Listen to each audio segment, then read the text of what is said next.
Este mes de febrero se cumplieron 100 años de la promulgación de la Constitución Política de los Estados Unidos Mexicanos, también conocida por su contenido y enfoque como la primera constitución social del mundo. Como en muchos otros hechos históricos, por supuesto que hubo guerrerenses que participaron en esta ardua y noble tarea. Y en la persona de los diputados federales de entonces, algunos pensadores e incluso jefes revolucionarios hicieron sus aportaciones para la construcción de esta que hasta la fecha es nuestra carta fundamental. Por ello, la 61ª legislatura al Congreso del Estado Libre y Soberano de Guerrero ha decidido hacer este trabajo de producción con la participación de connotados juristas de nuestro Estado y el país, como aportación para un nuevo marco de referencia académica y ameno instrumento para acercarnos al conocimiento y disfrute de nuestra historia.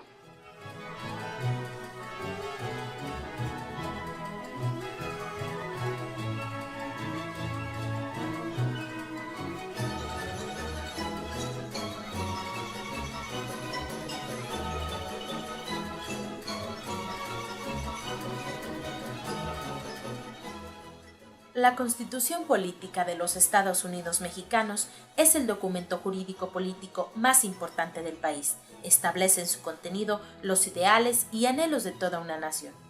A través de los años y por medio de una serie de reformas y modificaciones, se logró que nuestra Carta Magna sea una de las más completas a nivel mundial.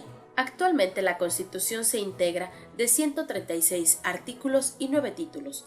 En su parte dogmática se establecen las garantías individuales, los derechos humanos, el reconocimiento de derechos y libertades sociales, y en su parte orgánica divide a los poderes de la Unión y el funcionamiento básico del Estado. La técnica jurídica nos ha dicho que las constituciones se dividen en dos grandes partes, la parte dogmática y la parte orgánica. En la parte dogmática están establecidos lo que señalaba las garantías individuales, hoy derechos humanos. En la parte orgánica, la estructura y organización del Estado mexicano. No necesariamente tiene que estar así estructuradas las constituciones, sin embargo la nuestra así está estructurada. A 100 años de la Constitución de Apatzingán, el caminar y la integración de la Constitución mexicana a través de la historia se ha dado en diferentes lugares y en diferentes contextos, la mayoría por momentos de crisis política y social que obligan a realizar cambios sustanciales o profundos al orden jurídico mexicano. El centenario de la Constitución se refiere a un instrumento que está vigente y que tiene íntima conexión con los niveles de convivencia social, de desarrollo económico, de desarrollo cultural, de consolidación democrática, que establecen las formas de interacción entre los mexicanos y la cohesión social. De manera que estamos celebrando 100 años de una Constitución que a 100 años de distancia sigue vigente. El tener una Constitución en nuestro país es loable y sobre todo porque es producto de una revolución. Las constituciones de los países son de diferente forma en cómo se ha venido obteniendo o alcanzando y la nuestra es a través de una revolución. Constitución en la que se incluyen principios que se enarbolaron en esta revolución, como es el sufragio efectivo no reelección, como es los derechos sociales, que es una aportación al derecho constitucional mundial, como es la posesión de la tierra, entre otros. Sin embargo, es importante señalar que estos principios que se enarbolaron en la Revolución Mexicana hoy en día han desaparecido de nuestra Constitución. La plataforma donde se ha asentado el entramado constitucional de nuestra Carta Magna se dio precisamente en este territorio suriano, cuando el generalísimo José María Morelos y Pavón dio a conocer los sentimientos de la nación, documento que en la actualidad sigue vigente y que en su momento engloba las aspiraciones de un pueblo oprimido y vejado por el Imperio Español. La Constitución de 1917 es el producto de todo un proceso evolutivo iniciado en el Congreso de Chilpancingo. El Congreso de Anáhuac, en pleno proceso revolucionario independentista del país, es un ejemplo para el mundo. Por supuesto, ahí está la génesis de nuestro sistema constitucional, de todo lo que avanzamos y construimos en el siglo XIX, de lo que se hizo en el XX y de lo que llevamos en el XXI. Porque allí se dio justamente la orientación de lo que ha sido la gran característica de nuestro constitucionalismo contemporáneo, la preocupación social expresada en los sentimientos de la nación de Morelos. Puede afirmarse que de los sentimientos de la nación pronunciados por José María Morelos y Pavón en Chilpancingo surgió el Decreto Constitucional para la Libertad de la América Mexicana, conocido como la Constitución de Apatzingán. Dicho documento, con rasgos y características e influencia extranjera, contenían una forma de gobierno, la división de poderes, las funciones del Congreso y de algunas secretarías de Estado, y fue publicada el 22 de octubre de 1814. Pero hay algo que se registra en México en 1814 y que no tiene paralelo en ningún otro país, que consiste en que un movimiento revolucionario se dio una constitución. Y justamente cuando Morelos es aprehendido y después enjuiciado y ejecutado, es porque defendía la constitución y porque defendía al Congreso de Anáhuac. Allí se ve que los mexicanos sí tenemos vocación institucional, algo que muchas veces se ha puesto en duda. Los sentimientos de la nación viene siendo, digamos, la fuente del derecho constitucional mexicano, sin restarle la importancia de la Constitución de 1812, la Constitución de Cádiz. Aun cuando con anterioridad se dieron intentos de establecer ordenamientos que rigieran la vida política y social de lo que sería el nuevo Estado mexicano, como es el caso de los lineamientos escritos por Ignacio López Rayón, el documento leído en la actual Iglesia de la Asunción de María en Chilpancingo, Guerrero, es el documento reconocido como el más completo de esta época. Más tarde, en este territorio, se consumó la independencia de México, que se selló con el abrazo de Acatempan entre Vicente Guerrero y Agustín de Iturbide, y se proclamó el Plan de Iguala.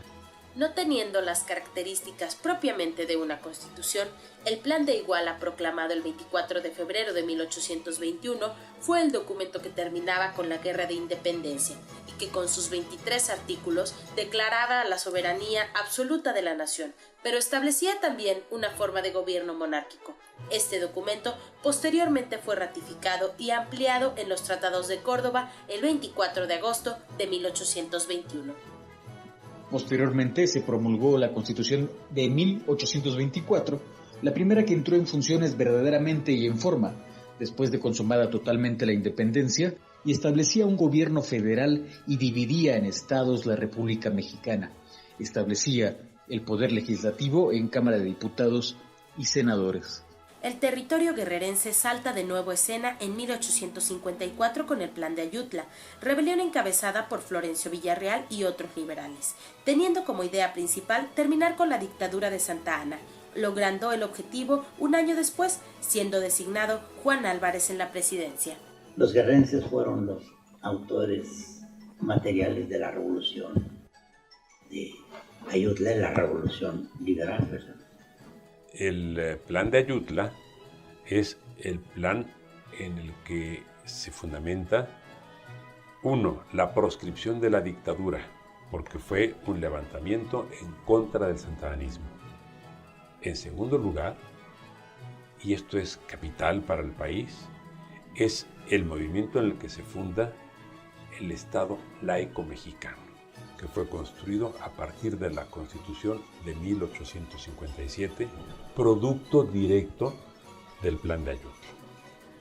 Esa gran revolución de Ayutla, que muchas veces no se incluye entre los grandes momentos revolucionarios del país, pero que fue culminante porque de ahí se derivó el cambio institucional en el país, es realmente el momento a partir del cual no solamente surge la Constitución de 57 en el siglo XIX, sino trasciende hasta la Constitución de 1917 y llega hasta nuestros días. Hay un consenso, ya todos pueden afirmar hoy día que la Constitución del 57 es la que rige hasta el momento. ¿Por qué?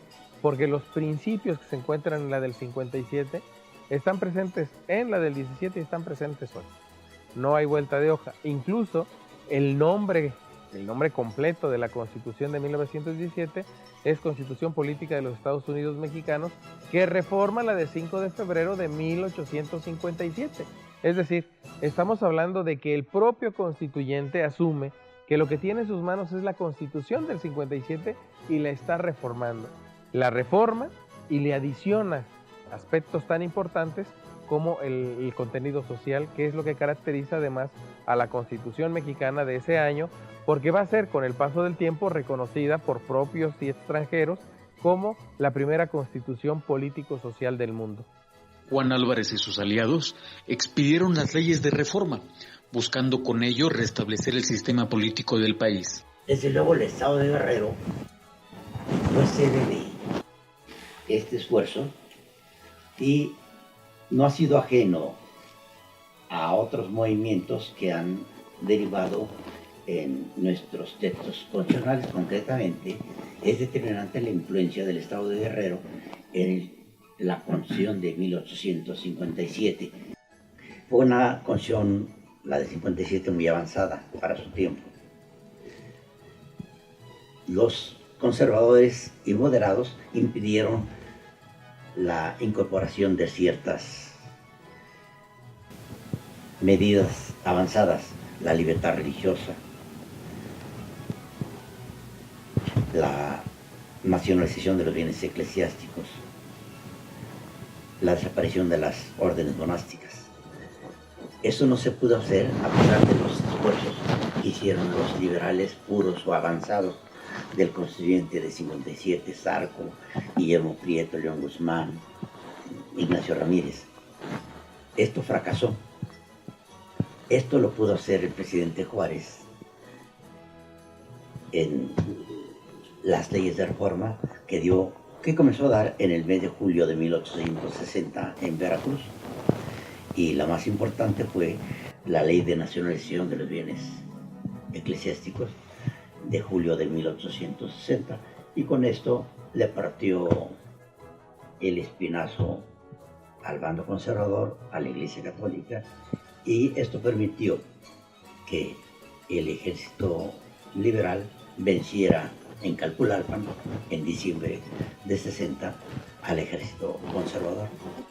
Creo que todas las constituciones, cuando se dictan, son de avanzada, porque suponen el tránsito de un régimen, el tránsito de en ocasiones, gobierno, que no es, por una parte, bien visto por la gente, y por eso hay una lucha que en muchas ocasiones concluye con una constitución, en el caso mexicano, y por ello siempre son de avanzada. La Constitución del 24 fue una constitución de avanzada. ¿Por qué? Porque hacía a un lado todo el régimen colonial y establecía una nueva forma de organización. La Constitución del 57, por ejemplo, fue de avanzada porque incorporó elementos que complementaban el federalismo, entre otros, por ejemplo, la organización del Poder Judicial, el juicio de amparo, un catálogo de derechos, el reconocimiento, ¿sí?, de figuras que no estaban antes. La del 17, de manera similar, va a incorporar elementos de carácter social y podemos hablar que es de avanzada. Hoy día nuestra Constitución es de avanzada. Las leyes de reforma siguen en vigor en alguna parte, en el artículo 130 y artículo 3 y 27, y desde luego podemos decir que Juárez sigue gobernando para el país, sigue regulando nuestra vida cotidiana. Fue determinante. Fue en febrero de 1917 cuando, impulsada por Venustiano Carranza, se expide una nueva constitución que recoge las exigencias de las luchas armadas de ese momento, como la dotación de tierras en su artículo 27, la educación gratuita y obligatoria y los derechos laborales. Además de ser la Constitución el conjunto de aspiraciones, de deseos de anhelos que tiene una sociedad, también representa un momento político y representa los intereses de un grupo político. Y en particular la Constitución mexicana de 1917, el Congreso Constituyente que la va a elaborar, que la va a aprobar, es también una consecuencia de las luchas que han tenido lugar en el país desde 1910 específicamente. Luchas armadas que logran primero derrocar al porfirismo, logran después derrocar al huertismo, se tratan de organizar en una convención revolucionaria que tiene lugar en Aguascalientes, pero que al final va a llevar al enfrentamiento o a la confrontación entre las tres principales fuerzas, el villismo, el zapatismo y por supuesto los carrancistas.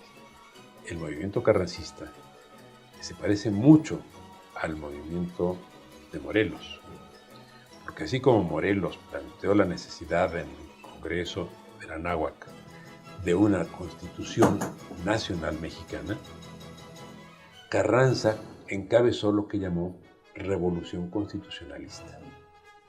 ¿Por qué le llamó constitucionalista?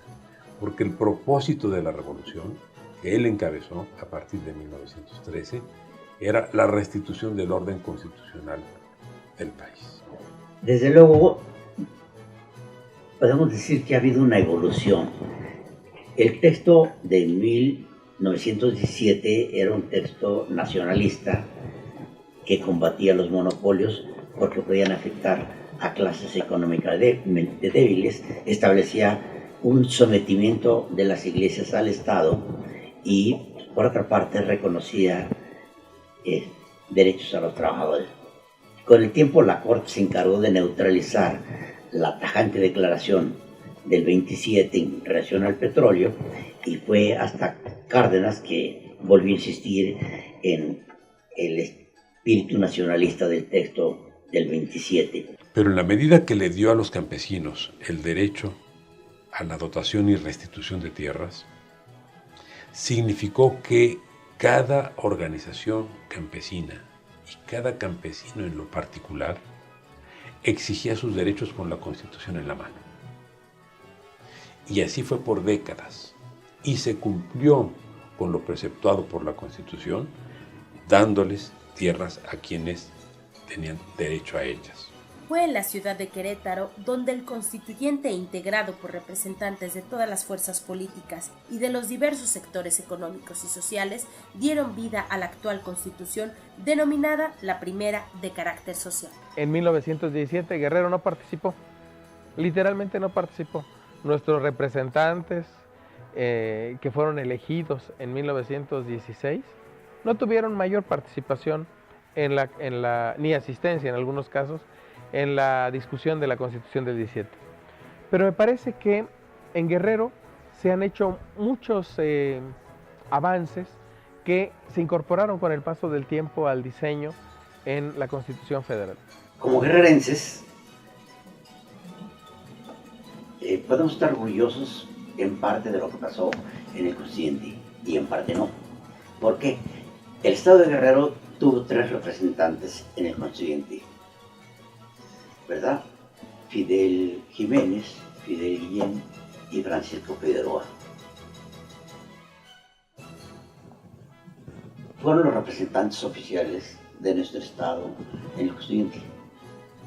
En cambio, otros guerrerenses que no fueron electos por los ciudadanos de Guerrero y que representaron a otros estados como Puebla y Veracruz, sí hicieron actividades sobresalientes, sean guerrerenses o de ascendencia guerrerense.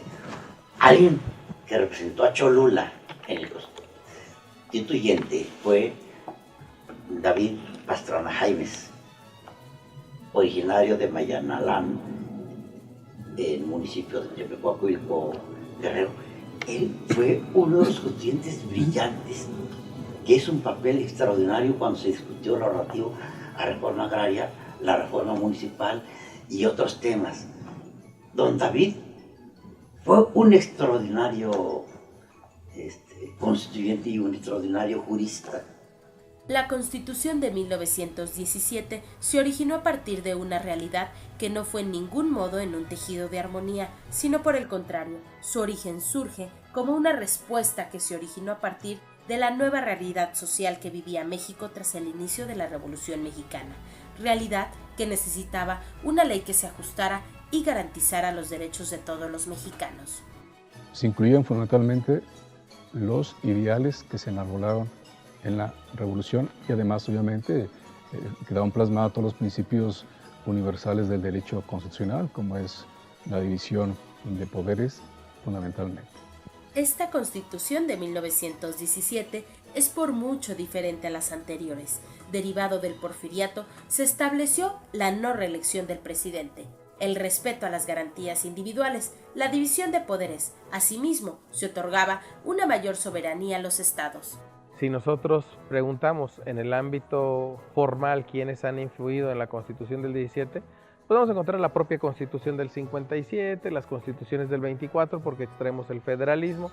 De las constituciones centralistas extraemos también principios relacionados con derechos, con organización del poder público, pero esas a su vez fueron de alguna manera producto del pensamiento de quienes hicieron textos como los sentimientos de la nación, los elementos constitucionales en el caso de Rayón, la propia Constitución o decreto constitucional de Apatzingán, y esos a su vez fueron producto de la discusión de haber leído la Constitución de Estados Unidos, las constituciones francesas, hasta la Constitución de Bayona o de Cádiz, son referentes de esas fuentes históricas en el constitucionalismo mexicano. Una de las grandes lagunas que tiene nuestro sistema constitucional desde 1917 es que quienes ejercen el poder de gobierno no son responsables ante los congresos. Y una de las características esenciales de una democracia es que quienes gobiernan estén sujetos permanentemente al escrutinio, al control y sobre todo a la evaluación por parte de los congresos. No solo se trata del escrutinio, de saber lo que hicieron o no hicieron, sino también evaluarlo y actuar en consecuencia. Si vamos a celebrar 100 años de la Constitución, no la celebremos solo en el papel. Tenemos que preguntarnos cómo estamos celebrando la Constitución en la vida cotidiana de todos los mexicanos. Y hay más o menos pobreza que en 1917. Hay más o menos desigualdad que en 1917. Hay mejor educación que en 1917. Hay mejor sistema sanitario que en 1917. Hay mejores condiciones laborales que en 1917. Hay mejores sistemas de seguridad social que en 1917. Esos son los temas, me parece. ¿Cómo han contribuido, no en el papel, sino en la vida de los mexicanos, estos cambios que se han aprobado por el Poder Revisor de la Constitución? Y ese es el sentido que me parece debe cobrar la celebración centenaria. El sentido de preguntarnos, de cuestionarnos por qué teniendo una Constitución tan avanzada, la primera Constitución político-social en el mundo, no hemos logrado trascender estos niveles que permitan la mejora de las condiciones de vida de las y los mexicanos. Esa es la gran pregunta que tenemos que hacernos. El Estatuto Mexicano actualmente tiene casi 700 modificaciones. Entre las últimas destacan las reformas estructurales, para algunos reformas de vanguardia que servirán al país, para otros significan un retroceso en detrimento del pueblo mexicano, pero la realidad es la necesidad de hacer una revisión, una adecuación minuciosa de su contenido. Creo que debemos considerar que sí, la Constitución ha sido muy reformada, pero que la mayor parte de las reformas, repito, si no es que la casi totalidad, son reformas necesarias, han sido reformas necesarias, son reformas útiles. El voto a la mujer, el voto a los menores de 18 años, la autonomía universitaria, la reconfiguración del Congreso, la modificación del sistema electoral, la construcción de medios de impugnación en caso de inconformidades electorales, la transformación de la Corte en Tribunal Constitucional, los derechos fundamentales que han sido objeto de ampliación sucesiva, incluyendo el derecho a la protección de la salud, los derechos en materia de familia, la igualdad entre el hombre y la mujer. 700 reformas después, tenemos que preguntarnos de qué sirvieron esas 700 modificaciones. ¿Las hay buenas? Sí, por supuesto. Sin ellas no habría voto de la mujer. Sin ellas no habría un reconocimiento de ciertos derechos. Pero lo cierto es que muchas de esas modificaciones no tuvieron ningún impacto en la población. y muchas de las modificaciones realmente son desconocidas, pasaron desapercibidas. Hemos cambiado el sistema electoral, pero no sabemos realmente en qué ha impactado el cambio de tener más diputados, de tener más senadores, por ejemplo. No vemos la mejora, al contrario. Muchas propuestas son: hay que disminuir el número de diputados, hay que disminuir el número de senadores. Tenemos normas, por ejemplo, para salarios máximos, para salario mínimo también, pero eso no hemos visto que refleje una mejora en las condiciones económicas del país. O sea, tenemos que preguntarnos realmente sobre las cosas más importantes para el ciudadano, porque hemos estado pensando solo desde el lado de los políticos y del lado de los académicos. Me parece que hay que cambiar esa visión. Yo no pensaría en una nueva constitución. Lo que insistiría es en que se aplique esta que tenemos en la actualidad y que se le dé una vigencia a cabalidad. Ahora, desde luego, el texto actual tiene tanta basura, que es difícil encontrar en la Constitución lo que es fundamental de lo que es secundario o accesorio. Yo que me he dedicado toda mi vida, 50 años, al estudio de la Constitución, en este momento difícilmente entendería cuál es la parte sustancial y falta. Lo que no se debe soslayar es lo que dijo José María Morelos en su artículo 12 de los Sentimientos de la Nación, que a la letra dice: que como la buena ley es superior a todo hombre, las que dicte nuestro Congreso deben ser tales que obliguen a constancia y patriotismo, moderen la opulencia y la indigencia, y de tal suerte se aumente el jornal del pobre, que mejore sus costumbres, aleje la ignorancia, la rapiña y el hurto. El gran problema, y me parece que es parte de esa discusión que puede generar esta conmemoración del centenario de la Constitución, el gran problema es que entre lo formal, lo que aparece en la Constitución y lo que pasa en la realidad, la materialización de esta Constitución, hay en ocasiones un abismo. Ni la del 24 fue posible que llevara al país a lograr esa felicidad general, ni las centralistas del 42, 43, del 36 lograron que se alcanzara ese bienestar, esa felicidad del pueblo, como tampoco lo alcanzó la del 57, que nos llevó primero a un periodo de inestabilidad, una década literalmente perdida hasta el restablecimiento de la República en 1867, y que después continuó con el juarismo, continuó con el porfirismo, en etapas que realmente no lograron alcanzar lo que se había propuesto ese constituyente del 56-57 en una constitución que nadie duda que es de avanzada. Esa parte hace ver que, a pesar de que sea de avanzada, lo relevante sigue siendo lograr su implementación. Conozco la trayectoria creativa, pujante, orgullosa de ese maravilloso estado de Guerrero del que todos los mexicanos nos enorgullecemos, y estoy seguro de que habrá nuevas aportaciones al desarrollo institucional que vengan de la ciudadanía, de los dirigentes y de los abogados y juristas de Guerrero. Ese 5 de febrero de 1917, en la ciudad de Querétaro, se cristalizaron los más preciados ideales de todos los hombres y mujeres, héroes, patriotas, que durante siglos mantuvieron una férrea lucha en contra del sometimiento y los abusos.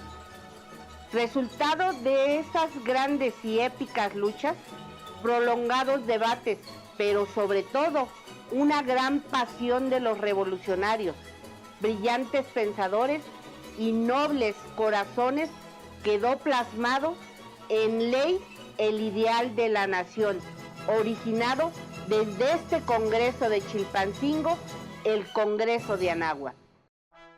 Momento propicio para hacer un llamado a los mexicanos a mantenernos unidos y firmes con nuestras instituciones y leyes para defender y fortalecer la grandeza de nuestro país.